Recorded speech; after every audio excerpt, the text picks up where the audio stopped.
Welcome to Bobby Owsinski's Inner Circle. I'm Bobby Owsinski, and this is a show all about music, music production, and the music business. My guest today is post-production engineer and co-founder of Source Connect, Robert Marshall. Today we're going to talk about the NAMM show. Yes, the 2019 Winter NAMM just finished, and it was interesting in a lot of ways. Not so much with new gear, although there was some that kind of stood out. Mostly just the overall picture of the NAMM show. First of all, I did a keynote address along with Al Schmidt, mastering engineer Pete Dell, Doug DeAngelis, Jack Joseph Puig, and David Schwartz. And this was for the A3E sub-conference. Basically, there were several conferences within a conference at NAMM show. One was the A3E, and the other one was AES at NAMM, of which I was a program director for the studio sessions. So we'll talk more about that in a little bit. One of the problems with AES at NAMM, at least for me, is the fact that it takes up a lot of my time. So I was at NAMM for 3 days and basically only had 1 day, or really less than 1 day, to go out and see everything, unfortunately. I gave a presentation there, but also, since I was the program director, I introduced a lot of great engineers and presenters.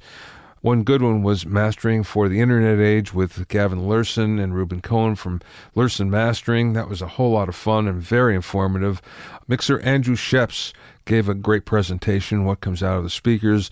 Sylvia Massey talked about microphones. She's on a quest to do the ultimate microphone book. And boy, she had a lot of great stuff. And of course, one of the best was the tribute to Jeff Emmerich by Bill Smith and Howard Massey. And that was very informative and a whole lot of fun as well. But the NAMM show, in general, the mood was really good. It was upbeat. There was a lot of people there. Manufacturers were happy. Attendees were happy. You can tell the business seems to be good. So keep our fingers crossed that goes for a while. Of course, the audio exhibits have changed. They used to be in Hall A, and now most of them have moved over to the brand new North Hall, of which there are 2 levels. The lower level has Avid and most of the big manufacturers, and that saw most of the action, but there's some cool things on the upper floor as well. Now, as a result, what ends up happening is everything ripples from that decision to move all those exhibitors. So Hall A now became the exhibit hall for a lot of lighting and a lot of sound reinforcement that used to be in the Stadium Dome behind the convention center. There's still audio in Hall A. Less of it. Universal Audio was one of the big ones that were there. But what we ended up seeing as a result was all of the manufacturers that used to be down in the basement in Hall E, many of those have moved up into the main hall. So Hall E used to be the mad hall for inventors, and we used to see all sorts of very cool new stuff, some of it which would not stand the test of time.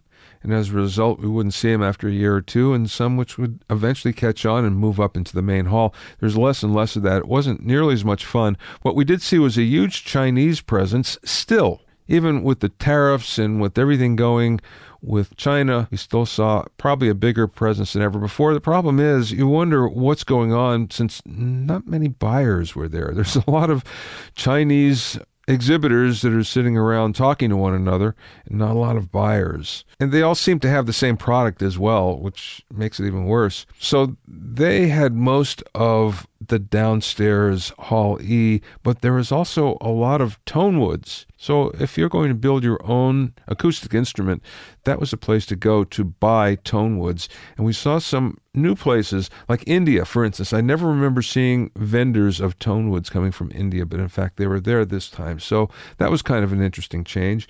Just an overall look at things. USB-C. Yeah, the little connector that really makes us crazy because we have to buy brand new adapters and docks and things like that. Well, that's here to stay. There was no big deal. You didn't see it displayed anywhere, or there were no announcements. Hey, we have USB-C. There was none of that, but it just seemed to be everywhere. And all of the new digital products seem to be sporting USB-C. So time to get used to that because it looks like it's here forever. The other thing that I found interesting was the fact that the music that was at NAMM didn't reflect the music that is on the charts or seems to be popular. There was a lot of funk, and I mean really good old-fashioned 60s, 70s funk that was there. There was just a lot of great, terrific music, more so than any time I can remember. There were fewer DJs, although there were some. There was a lot less electronic music, although, again, there was a lot of that, but there was less than other years.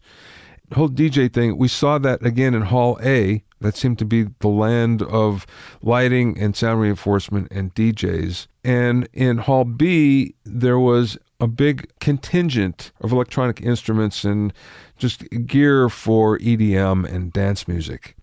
Still, less than years before, and I think less emphasis. I think what we saw were major manufacturers that kind of dabbled in that are now out of it, and now we see dedicated manufacturers coming up into that are really good and know their audience. So that's changed in a significant way. Another thing that was really evident was that in-ear monitors kind of exploded.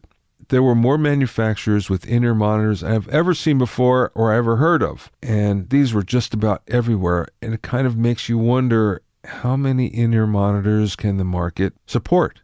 Well, we'll see, and I predict that will shake out in a year or two, but boy, they were all over the place. Another trend was smart load boxes. So I think we saw the Aux last year come out from Universal Audio, and there are a lot of other manufacturers that came out with similar products. Basically what that is, it's a amplifier load box with an amp or a cabinet simulator built in. So there's DSP in the load box. And that was a really big deal when Aux was first introduced, but now there's much competition in the marketplace. Another thing I saw a lot of was these see-through panels by a company called AirHush. And these were isolation panels that were basically made up of compressed air. So you had a number of these frames that you blew up with compressed air, and then they became their own little ISO world. It's a very interesting technology. I didn't get too much technical knowledge on what was going on, and there's not much on the web, as a matter of fact, about it, but they were all over the place. They seem to be effective, so look for that in the future. The company is called AirHush. There are a number of products that seem to be gathering a lot of interest. One was the Waves CLA Mix Hub, and what this is basically an SSL console. Basically, it's all laid out for you, and it's laid out in Chris Lord-Alge's preferred way of working. So that had a lot of interest going on. One of the cool little things that I saw was something called the D-Booster by Royer Labs. And if any of you use a cloud lifter, this was their version of the cloud lifter called D-Booster. They claim it sounds a whole lot better. I haven't tried it yet, but I can't wait to, because right now you're listening to an SM7B through a cloud lifter. Another thing that really got a lot of attention was by Mac DSP, and it was their APB16 programmable analog processor. So what this is basically analog compressors, EQs, delays, all that in a box, a 1U 19-inch rack space box, and it's all programmable via plugins. So you really do get that analog sound because you're using analog electronics. It looks pretty cool. There was a lot of interest in it, but there was no price, no hard release date on it. It was kind of just towing the water out there. Another thing I heard an awful lot of was, and these are from some great mixers, some people I really trust their taste, especially their taste in audio. We're all talking about the IK Multimedia iLoud monitors. Yeah, they're little micro monitors. Apparently, there are many people that love them, not so much for mixing, but for listening to. Now, IK Multimedia came out with a bigger three-way set called the MTMs. No word on those yet, but again, the word on the micro monitors was love, love, love. So we'll see if that works as well. Immersive audio was another thing, and I heard this over and over from a lot of people that I trust that immersive audio is here to stay, and some people even said that, you know what, in 5 years from today, we're going to look back on stereo as something old-fashioned. There are many mixers that I know, A-list mixers, that are getting into this heavily. There are many record labels that are getting into this. I'm skeptical because, again, I went through the surround sound SACD, DVD, audio disc days when we all thought that 5.1 sounded so good, and all we needed to do is put it out there and consumers would buy it, and they never did. So I'm wondering here about immersive audio. Immersive audio is completely different in the fact that you have a lot of speakers around you. The fact of the matter is, the way it's set up, the sound doesn't seem to be coming from any single one of them because of software. Software blends it around so everything is immersive. So it's a different way of mixing. It's a different way of approaching everything. And the people that are in it today are in it big time, and they're really happy with it, and they think that there's a big future. So look out for that. I'm not sure myself, but I think we'll see in the near future how that shakes out. Couple fashion things that I saw. Mohawks seem to be back. Boy, there are a lot of Mohawks at NAMM, and hats. And I'm not talking about trucker hats, baseball hats. I'm talking about normal fashion chapeaus. Boy, there are a lot of those as well.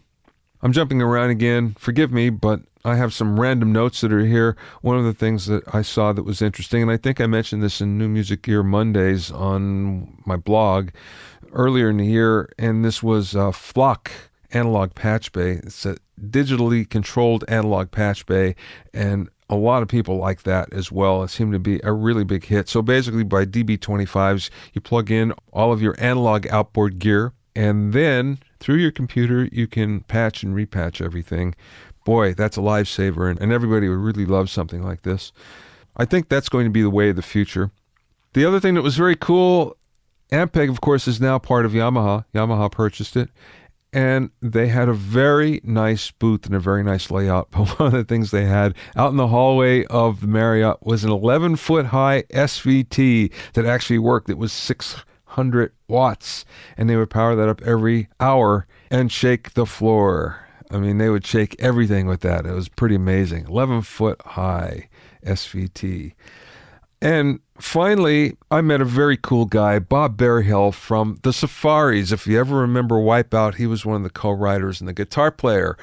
So that's a song that just about every guitar player and drummer learns early in their career, and for many of us, it was the very first song that we learned. And of course, we probably played it in our first garage bands as well. I don't know if people still do that today, but for many of us, and especially many of you listening, Bob Berryhill was the man behind all that. He's still out there playing with the Safaris. It was really cool to meet him. By the way, that sound on Wipeout, it's a 62 Jazzmaster into a dual Showman amplifier.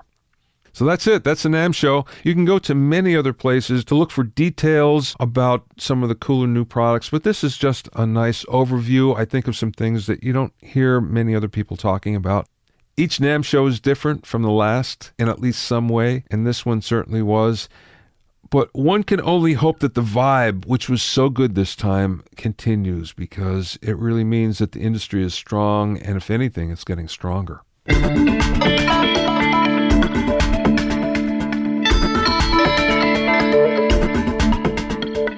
If you have any questions or comments, you can send them to questions@BobbyOInnerCircle.com.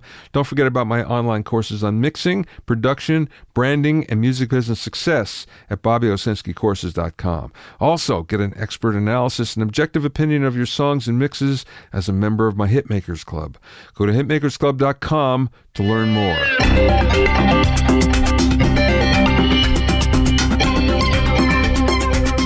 My guest today is Robert Marshall, who's a sound designer, mixer, and partner of Chicago audio post house Sum1. Robert has spent the last 15 years doing sound design, mixes, and ADR for film, television, and radio, including several Superbowl spots. He's also a founding partner of Source Elements, a company that provides a number of excellent IP-based replacements for the ISDN services that have long been used by the voiceover industry for long-distance recording. In the interview, we talked about getting into post-production for music, the idea behind Source Elements and the different products offered, post-production in the Chicago commercial scene, the ideal amount of compression on voiceover, and much more. Robert and I spoke via Source Connect Now from a studio in Chicago. Well, let's go back to the beginning, Robert. Give me your background and how you got into the business. Oh, wow. High school? Let's see. So the way it all began was I was writing songs, and with my friend, we wanted to record an album. And so I I ended up at a local recording studio because my friends had booked time at that recording studio, and they were recording, and I was just in awe of the whole process. And the stuff that I was doing was more MIDI oriented. Just the band that I was in was a little bit more sort of They Might Be Giants like. Mm-hmm. And the band that was recording in this studio, it was all just, rock and roll, drums, bass, guitar, but they had one song that had like a sequence as a background. And they were trying to lock the sequencer to a JH24 MCI, and they were having trouble and it wasn't working. And then they all decided that they would just go get lunch. And the studio owner's like, if you want to sit here and keep on working on it, go ahead. So they were gone for like an hour or two maybe. And by the time they got back, I had gotten that sequencer, I think it was Vision, to lock to the SMPTE track that was in, on the 24 track. And that was that. And from that acquaintance, I asked the guy who owned the studio if I could work there or intern there, and worked out that I could intern there and get some free time to record my band. So that's how it started as far as having a presence in studios. That was around sophomore or junior year in high school. And I stayed working there or interning there until the point where I did everything I learned how to solder and did patch-based stuff for him and cleaned up a lot of junk and all the stuff that an intern would do, and watched a lot of sessions. And then the owner of the studio was going to California, and, like when he was gone, I would just, oh, this band, they want a dub of this or these songs on cassette, whatever it was. And I was just, managing, taking phone calls and doing dubs and stupid crap while he was out. And then one day he's like, this band's coming in, they're going to do a vocal, this is the setup, blah, blah, blah. And I was like, oh my God. So that was my first session, doing a vocal overdub, which I didn't do so well because I don't think I matched up to the original track. Like whatever EQ and compression was going on to tape at the time, I didn't match it so well. So at least that's what I was told. But whatever, got through the session, did the punches. That was my first session. And stayed working at that studio until he picked up the whole thing and went to California. And then did other internships between college and the end of college. So my first official gig out of, actually my first gig was selling at a local music retailer called Gand and whatever, selling keyboards and actually a lot of software. I was officially in the software department. So I was selling Pro Tools systems, and by that time I had gotten to know Pro Tools exceedingly well, which was at that time Pro Tools. Well, college was Pro Tools version 2.01, and by the time I got out of college, it was Pro Tools 3, and that's right when all the TDM stuff hit.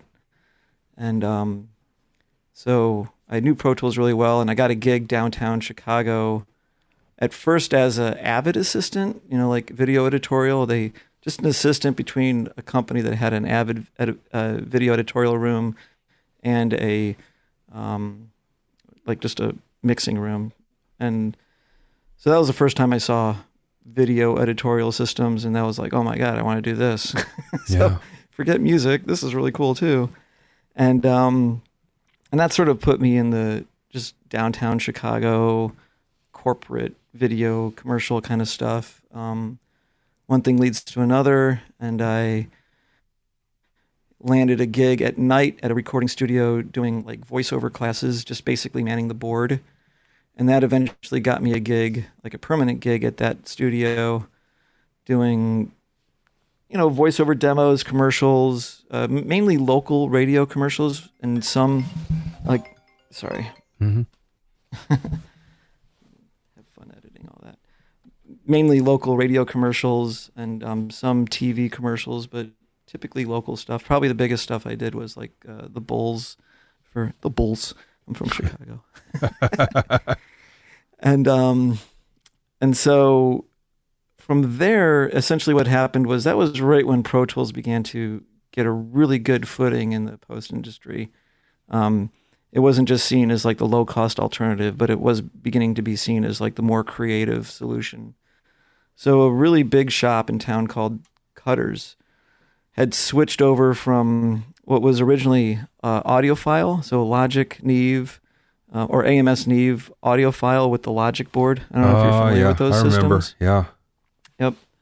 So they were dumping all their Logic systems or their Neve audiophile Logic boards, and they put up Pro Tools rooms, and their first sessions didn't go so well with one of their rooms, because essentially what you had was, an engineer who spent his whole career on one system, and then somewhere in between 2 weeks and a month was supposed to just do everything on Pro Tools, this new system. And obviously that's a lot to learn and whatnot.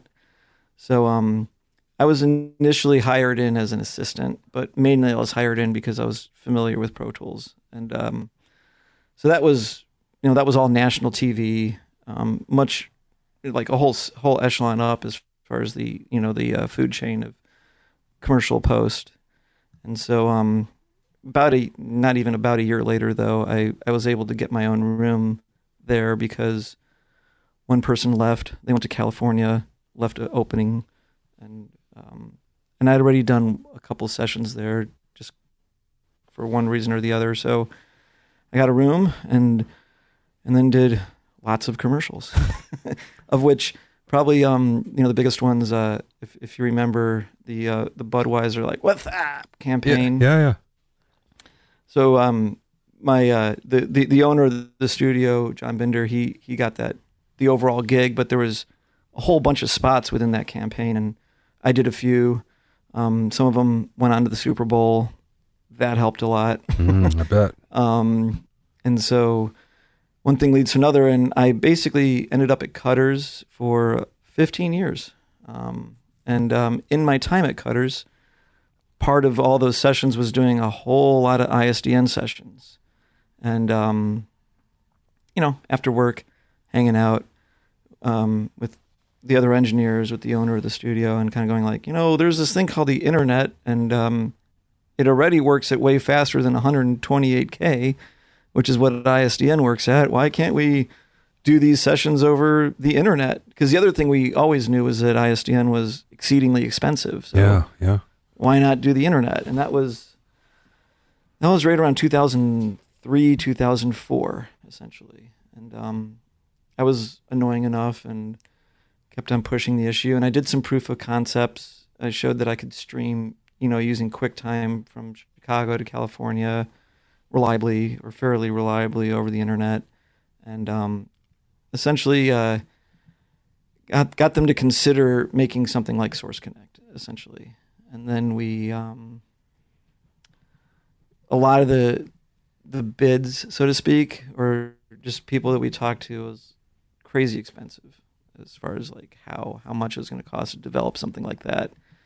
And I had also had a number of friends who were programmers. One in particular that really, just from his basement, made an app and sold it. And I knew that just from his experience that like there's big software houses and writing software can be really, really expensive, or it can just be time consuming with the right person. And so through him, I met a very good friend of mine now, Rebecca, who is at this time now the owner of Source Elements. But at that time it was Rebecca, me, the ownership group. Sorry about the mic noise here. Yeah. The ownership group at Cutters, and essentially got them to all, we all pooled our money together, and enough to create the alpha version of Source Connect. And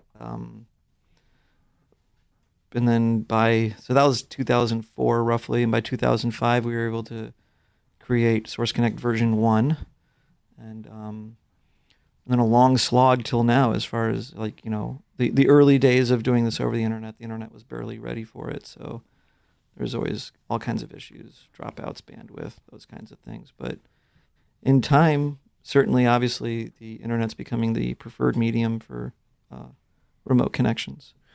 The first time I saw Source Connect, I went to visit a friend who was doing a mix for someone in, I want to say Taiwan, and they were using Source Connect for that.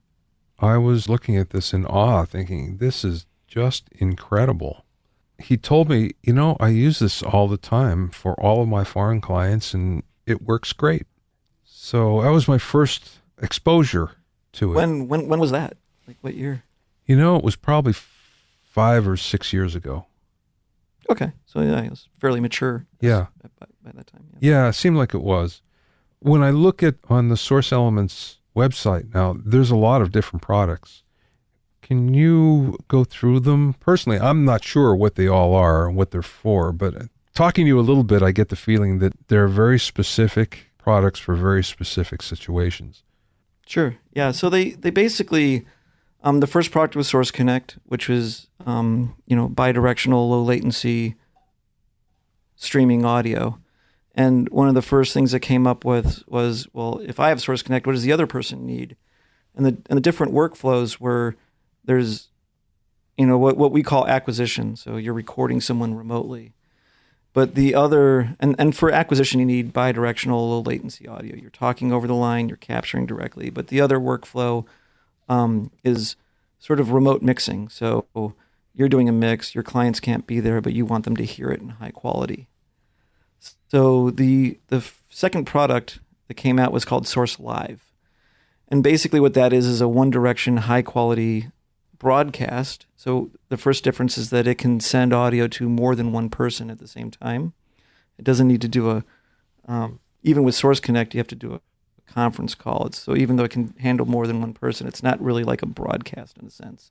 So Source Live can broadcast what's coming out of your Pro Tools or any workstation for that matter to people listening in, and they don't need to have Source Connect. All they need to have is a web browser, and they can pick up the stream in very high quality, and therefore you can get your mix approvals a lot faster than posting MP3s and waiting for someone to reply back, which I call pin the tail on the donkey, sort of like there, like, where do you want it?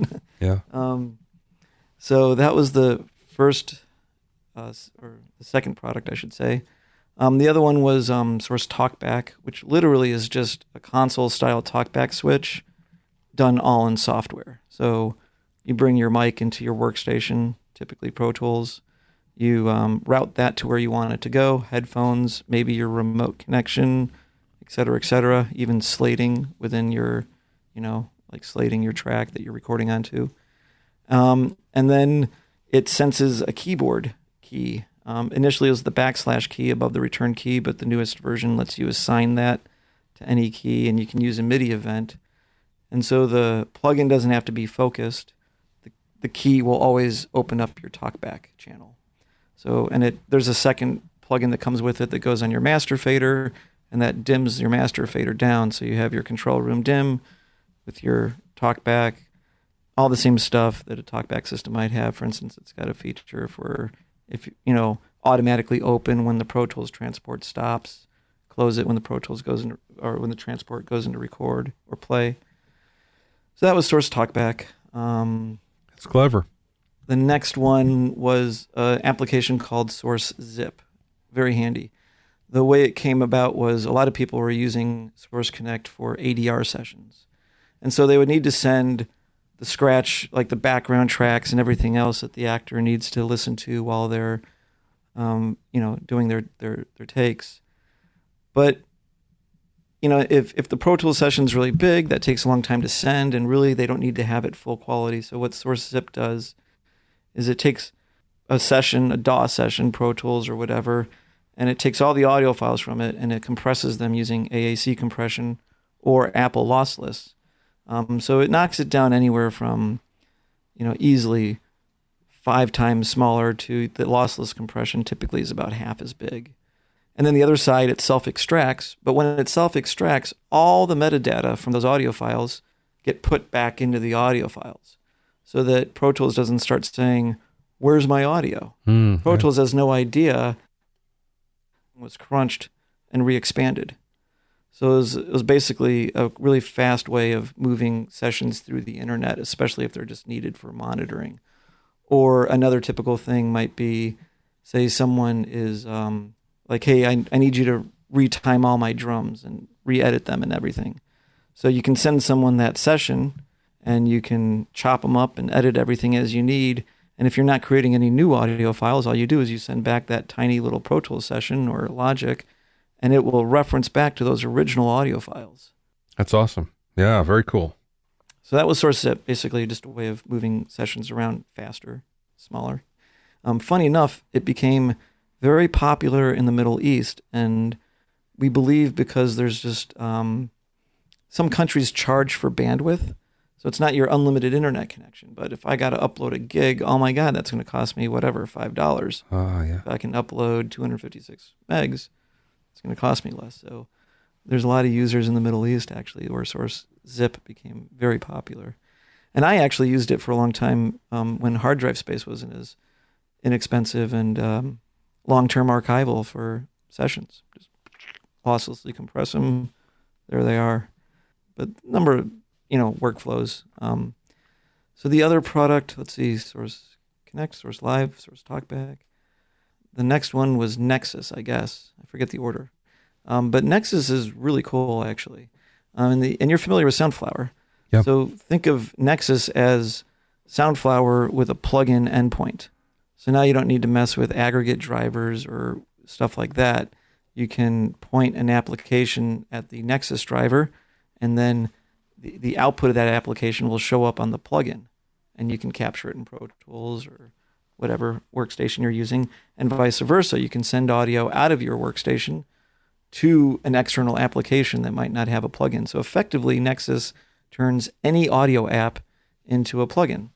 Wow. So for instance, you want to listen to iTunes in Pro Tools.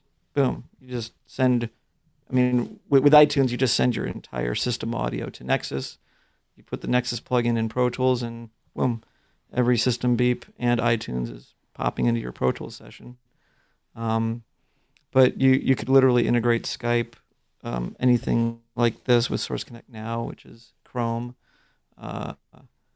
FaceTime, you name it. It'll let any of those applications patch into and or out of Pro Tools or any AU or VST enabled workstation. Wow, that's very cool. Yeah, Nexus is very, very popular and very flexible. Does a number of things that fits into a lot of workflows, especially with podcasting. I'm trying to think what other. We have a system called ISDN, which basically, all these years later, it's kind of funny. Source Elements started out with, don't use ISDN, use the internet.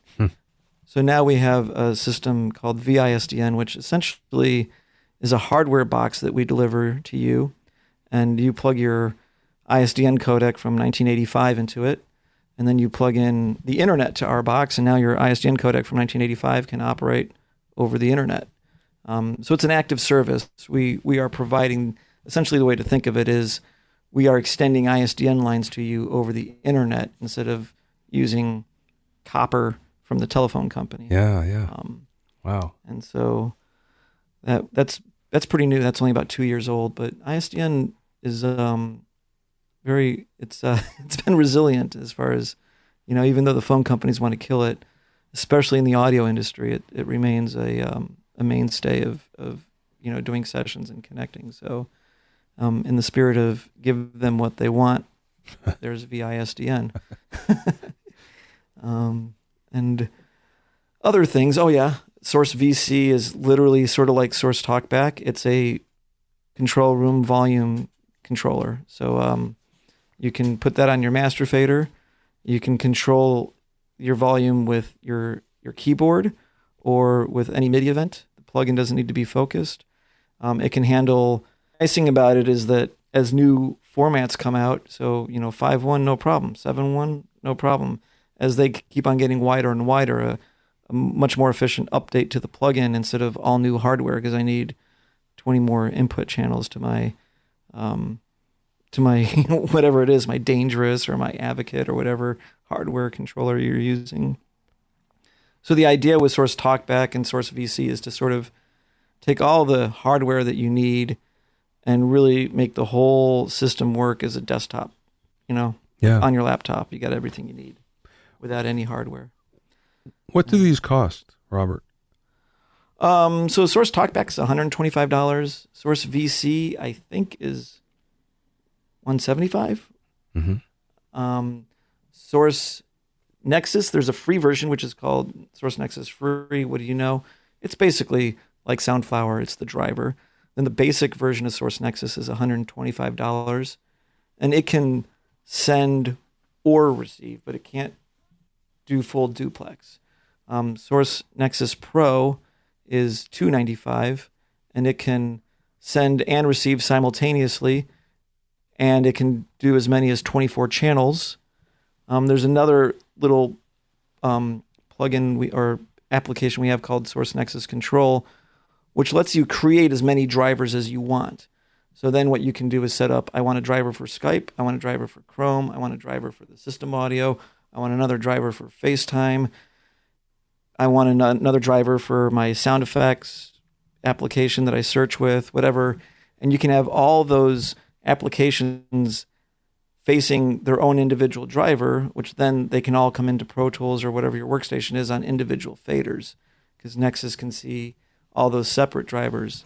The other really slick thing, actually, I forgot about the new version of Nexus, is that it can see any driver. So another popular thing is you have your Pro Tools HDX system, and like Pro Tools HDX is very much locked into the HDX hardware, but you want to say send your audio out to a small speaker system or something like that, and a lot of Macs have HDMI built into them. So there's theoretically a surround sound output from your Mac, and you can then send that into an amplifier with, say, a consumer system, a consumer audio system. So Nexus can literally, even though you have an HDX Pro Tools system, you can put Nexus on the channel and send audio straight out to, say, your HDMI output or any hardware or software audio driver present in that Mac. So you could have a small speaker that way, a small surround speaker that way. So Source Nexus Pro is $295. Source Connect, there's a number of versions of that. So Source Connect now is essentially free. We'll probably come out with a subscription version that has some added features and whatnot. There will be a monthly subscription for that. Then the bottom version of the actual application Source Connect is Source Connect Standard. That one is $650 buyout, or it's available as a $35 a month subscription. Source Connect Pro is $14.95.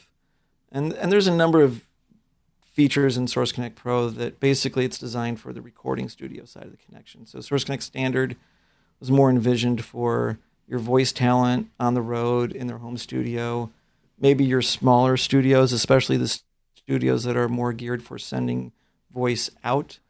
And then the side that's recording that remote connection, Source Connect Pro was more designed for that. And the reason why is that Source Connect has a whole system called Restore and Replace. So what Restore and Replace does is you're recording, say, take 1, take 2, take 3. Take 4's got to drop out. You do take 5, take 6. You go back to play take 4, the dropout's gone, because the auto restore, auto replace system is tracking all those audio files. When it sees an audio file that came from Source Connect, it looks for any dropouts. If it finds any dropouts, it goes to the remote system, says, give me that missing chunk of audio, and it stuffs it back into that audio file. Wow. What Source Connect Pro can do if it's on both sides of the connection is you can do a session, do 50 takes, do 50,000 edits of your 50 takes, close your connection, go have lunch, and when you come back, the auto replace system, so not just the restore, which fills in the missing chunks, but the replace system will go to that remote system, get the uncompressed audio, and lay all that uncompressed audio in there conforming to all your edits.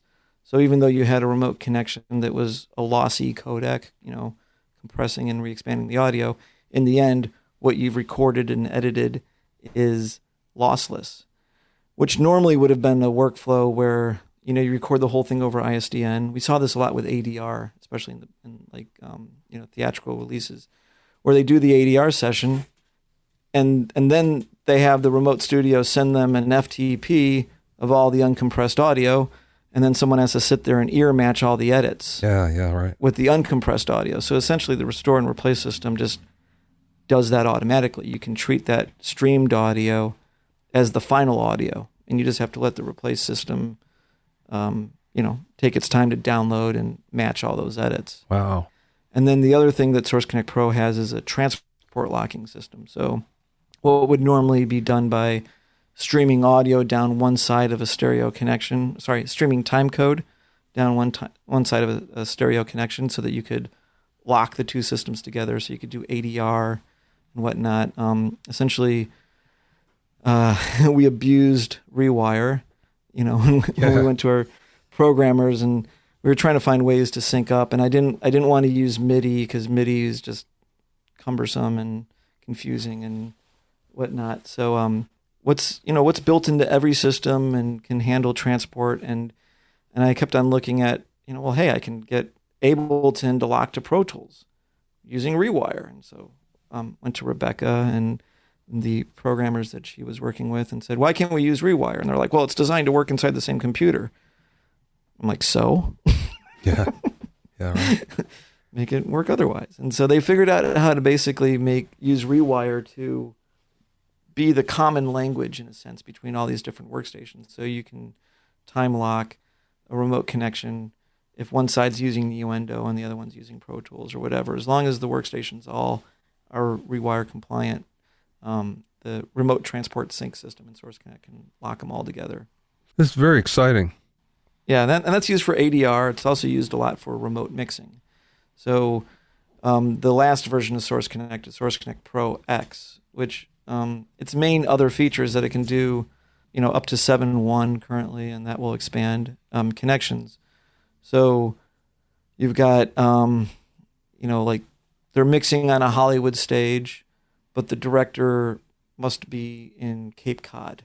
He's on vacation, but he wants to be in on the mix. So essentially, hook up with Source Connect with a 7-channel or 8-channel connection, 7.1, and then the transport lock system will lock the local picture in Cape Cod to the streaming audio coming in from the stage, and they can sort of virtually be in on a mix session. Or it's also used a lot for scoring sessions. I know that they used it for The Hobbit. So Peter Jackson was in New Zealand, and the orchestra was in London, and I think it was Air Studios, and they were doing the session with a 5.1 orchestra, even though it was monitoring still. It was used it's used for scoring, remote mixing, ADR. That's all the places where the transport lock comes into play. And so the Source Connect Pro X version is $2,490. That's our most expensive product. This is also cool. I don't know much about any of this, and mostly because I don't do post, I guess. I'd be a lot more familiar had I been more into post, I guess. But there's lots of applications for mixing, though. Oh, for sure. Yes, absolutely. We're actually working on another remote system called Remote Overdub Sync, and that's still being baked. But the basic idea there is that we've done some music overdub sessions using the remote transport lock. Some artists have used it, but the kind of flaw with that workflow is that, especially if you're doing something like doubling a vocal, you get your first pass down, and now you want to listen to your previous vocal while you sing another vocal, for example. Well, you got to get that newly tracked vocal onto the singer's system if you're relying on transport lock, because when you're transport locking, the only thing going across the internet is the vocal and talkback. But the singer, or whoever it is that you're overdubbing, they manage their own headphone mix because it's playback directly from their system. Yeah. So the remote overdub sync idea is that you will be able to send whoever it is their headphone mix. They hear it, they play against it, their playing comes back to you. It's inherently late, but the remote overdub sync system will take care of all that timing issue so that everyone hears it in sync, and in the end it ends up on the timeline in sync, even though, given the space-time continuum, that's technically impossible. Still very cool. Boy. But I do want to go some other places besides Source Elements. For instance, I want to hear about your post house. Oh, sure. So I was at Cutter's, another country, for 15 years, and Gosh, I mean, just for a number of reasons. You're at one place and you just want to, like, what else is there for me? And at the same time, I had been talking with a friend of mine for many years who had always been saying, "You got to get out of there." And I'd always been like, I'm at the premier place in Chicago. Like, why would I leave? I'm working 60 hours a week. So he ended up with an option to going a little bit further back. A number of movies were done in Chicago. Transformers, The Dark Knight, a number of big movies were done in Chicago. And so a company had come in and built a 40-seat Dolby certified theater in this building. And several years later, and they used that theater to screen the dailies that were being shot. I think, legend has it that they did a lot of the Dark Knight editorial in that same place. Mm-hmm. But a number of years later, that business had dried up, and they just left it. This really beautifully built theater. I mean, you wouldn't believe it. 40-seat Dolby certified theater, and so my friend's like, "Hey, I can pick up the lease on this." And at the same time, a friend of mine who was running another one of the rooms at Cutter's, we were, he was also feeling that he'd been there for a long time and what's next and all this. And so we all met, and one thing leads to another, and we're like, let's band together. I mean, the biggest cost of starting your own post house was basically taken care of, which was the build out. So we decided to leave and pick up that lease and start someone. And we did that. At that place, we picked up the rest of that lease, and we had, I think, 3 or 4 years. And then the building went residential, and we couldn't get our lease extended. And so I actually dismantled that whole theater.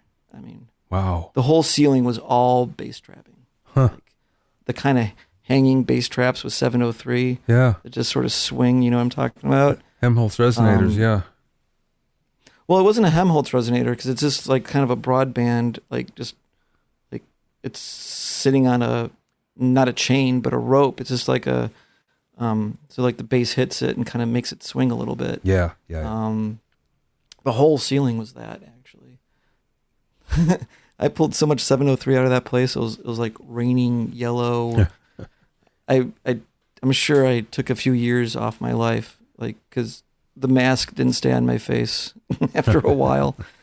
But we pulled all that out and actually used a lot of that for the build at someone, and we just had to find a new place. And so we decided to, what basically ended up happening is that we were, still doing TV commercials. And so the ad agencies would come over, and, there's me and my assistant and 4 or 6 people from the ad agency sitting in this huge theater, and they would hear it once or twice on these gigantic JBLs, and they'd be like, "Great, let's hear it on the small speakers."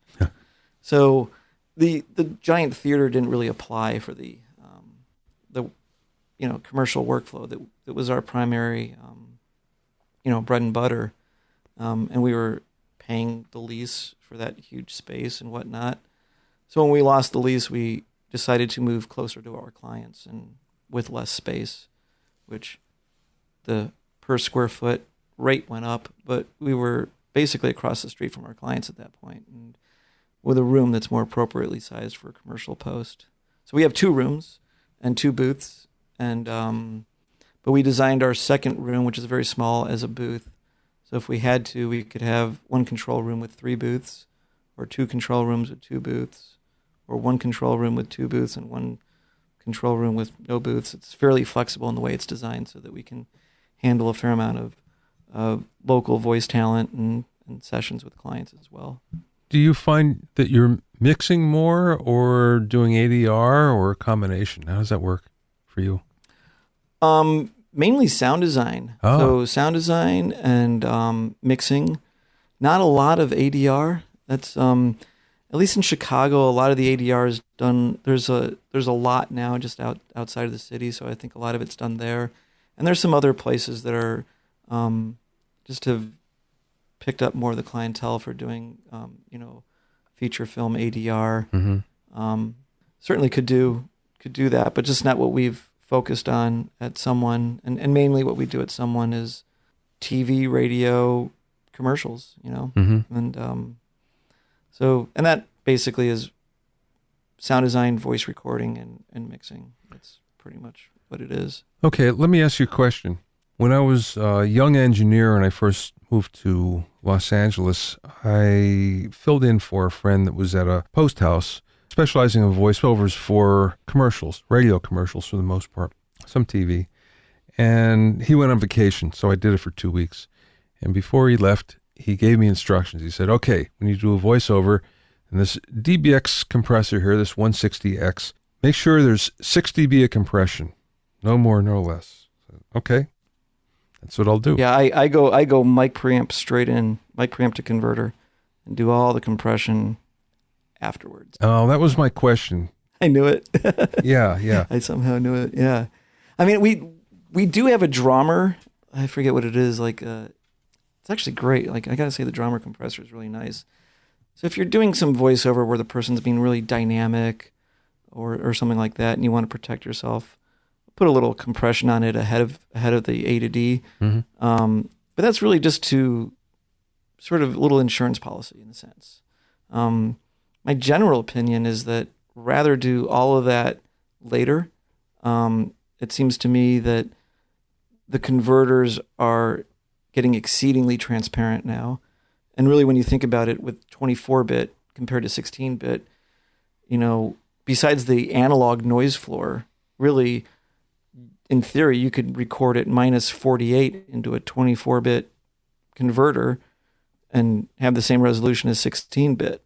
So there's so much headroom in 24-bit. The main thing, 24-bit pretty much exceeds the analog circuits as far as noise floors go. So, yeah, my opinion is don't commit. Okay. So when you're mixing, though, how much compression would you usually add? Depends on the spot, but I try to keep it maybe at around, to me, as soon as you get past like 3 decibels, you're getting into like heavy compression. So I'll usually do something around a 3-to-1 ratio, maybe 4-to-1, like starting approaching more limiting like, and just try to bring up those, like the main reason for doing the compression is you've got a spot where you got a fairly active music track and people want it to be really music driven, but at the same time you need to hear the voiceover. So to sort of clamp down on the bigger transients so that the ends of the words are still clear when the compressor releases, then there's your volume because you've added a little bit of makeup gain to it. So mainly it's just to make sure that voice is floating to the top no matter what. But 3, 6, not much, not more than that. Yeah. Okay. For sure. What don't people know about what you do? How, don't believe anything, how much editing there is down to the syllables, words are spliced in half and you're like the beginning of this word, the end of that word. A lot of the times there's a lot of fine-tune editing. What don't people know? That I'm those syllables and on a lot of probably no one should know this, but for instance, they hire a voice actor and then later the copy changes. Yeah. So here's a crazy session. They wrote the copy as something at the end of the 19th century, but it was really supposed to be the end of the 18th century. Like they got their centuries wrong. It was a thing for a museum. So they catch this. Voiceover's long gone. Voiceover's done probably like a day or 2 ago. But now we're doing the final tweaks and someone caught this copy problem and this spot has to ship. So we're trying to turn 18 into 19. And literally what we did is we called around the office and said, I think Lizzie sounds like that voiceover person. So get Lizzie in the booth. Say in the 19th century 20 times and just grab that 9 and slip it into where the 8 was and like a little bit of pitch shifting, a little bit of whatever you got to do to shoehorn it in there, EQ, pitch shifting, and whatnot, and turned the 8 into a 9, and the voiceover person never ever read 9, but different person for one syllable. That's a good trick.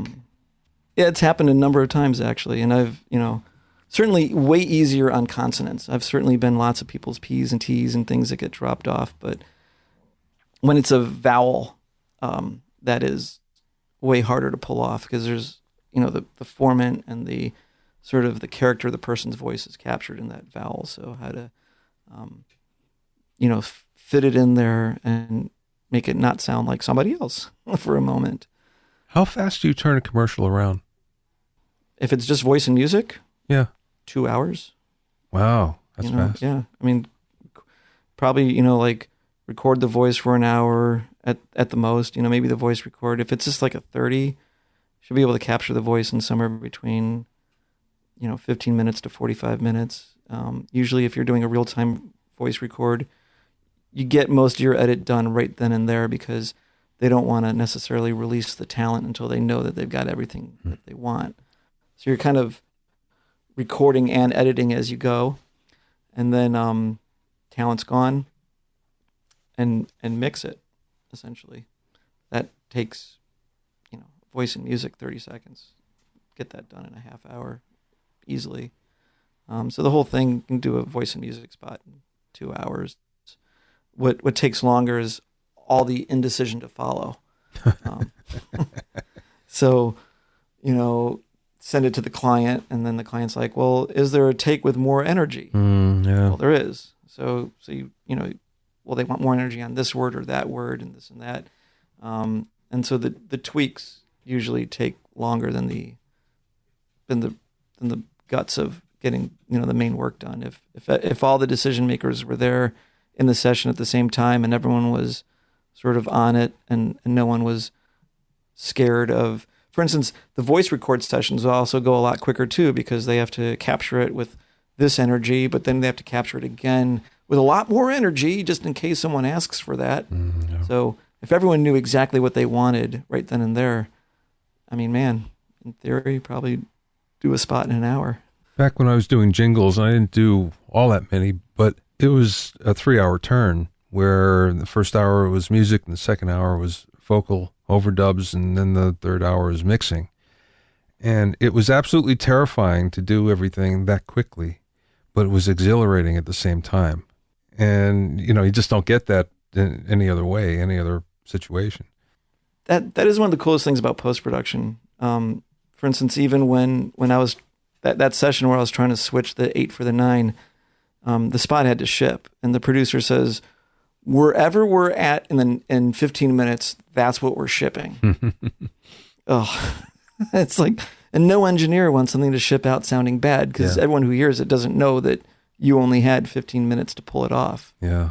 And so the pressure is a really cool thing and also the worst thing about it because it definitely is much more pressure than a music session and excluding jingle sessions where I think some of that pressure is definitely there again. But a music session where basically everyone is there to create the best spot the best recording and the best performance and everything. So with post, there's a little bit more intensity because there's a lot of time deadlines, artificial or not. And so one of the things I learned first in post was like sort of the broad strokes matter most. For instance, when you're doing sound design, it's like you go through and you take care of everything that moves that might make an obvious big noise. And then you can go through another pass and take care of the smaller things that maybe you wouldn't hear, but, like those are the details. And eventually you get into the things that, you've got the mix perfectly. And then when the clients come in and they want the music raised and everything else, they're just lost. But they're there. Yeah, right, right. But sort of think of, to me, a little bit like post-productions like that. Like music, you're building a house. It's there for all time. That is, you want it to be perfect and everything sanded and squared off perfectly. But you know, a lot of times in post-production, you're more building like the set for a play, and the front of it looks like a house, and then you walk around to the side and you're like, oh my God, there's a lot of missing stuff here, because you're building the illusion, you're building the, you know, like you're conveying the story essentially, and all the details don't matter as much as the story and what's in the message, you know? Yeah. So that was one of the first things I learned was like, you know, because of these time constraints, move fast, pick your battles, get the big stuff done first. Then when you have time, you can get into the nooks and crannies and really finesse. Last question, Robert. What's the best piece of business advice that you either received from somebody or you learned along the way? Well, I would say, you know what, like really good partners is one, you know, probably one of the biggest things, you know? Yeah. Pick your partners, you know, your ideas that you share with people, and you know, you have to have people that you trust, because it can be the beginning of a great thing, or it can be the beginning of something really stressful. It's a little bit like a marriage. So pick your partners well. I guess that'd be one piece of business advice, I guess. You can find out more about Robert and Someone Audio Post at someone.com. That's spelled SUM1. That's all one word, SUM1, someone.com. And you can also find out about Source Connect at source-elements.com. Source-elements.com. Thanks for listening and being in my inner circle. Remember, if you have any questions or comments, you can send them to questions@BobbyOInnerCircle.com. To listen to other episodes of Bobby Owsinski's Inner Circle, go to BobbyOwsinski.com, select the podcast tab, or go to BobbyOInnerCircle.com, or find it in iTunes, Stitcher, Mixcloud, Google Play, Google Podcasts, Spotify, and now Radio Public. At BobbyOwsinski.com and BobbyOInnerCircle.com, you'll also find a sign-up form for my newsletter and for alerts for new podcasts. This is Bobby Owsinski. I will see you next time.